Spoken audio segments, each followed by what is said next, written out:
Platt ist für mich. Entschuldigung, wo ist das Hotel? Wat wollt du? Entschuldigung, wo ist das Hotel? Wat?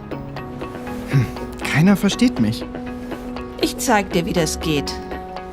Gönne de Sprachschule, du findest du platt. Wie snackt bloß platt?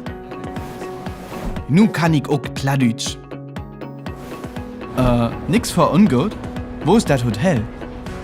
Gado liegt gut und dann links. Dat bedeutet platt für mich. Die Sprach kann elk ein Licht lernen. Ist einfach zu verstehen. Platt ist einfach. Ist Handelssprach wen. Platt ist Heimat. Die Sprach ist bekannt. Dat mag Spaß, platt zu lernen. Grot Öllern, Familie, Frünn. Chlor und düdlich.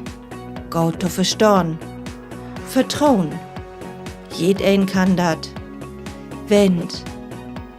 Wat auch westgermanische Sprach nimmt. Dat bedeutet platt für mich. Und wat bedeutet platt für die?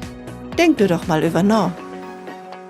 Den Inhalt von Platt ist für mich hat der 8. Jahrgang von der Edewächter Oberschol utarbeit.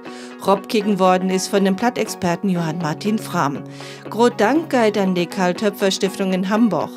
Und das Länderzentrum für Niederdeutsch in Bremen dankt für die Förderung durch die Beobdruckte von der Bundesregierung für Kultur und Medien. Die Infografiken kann sich jeden ankicken, runterladen und udrucken ob www.lzn-bremen.de. Kick mal in.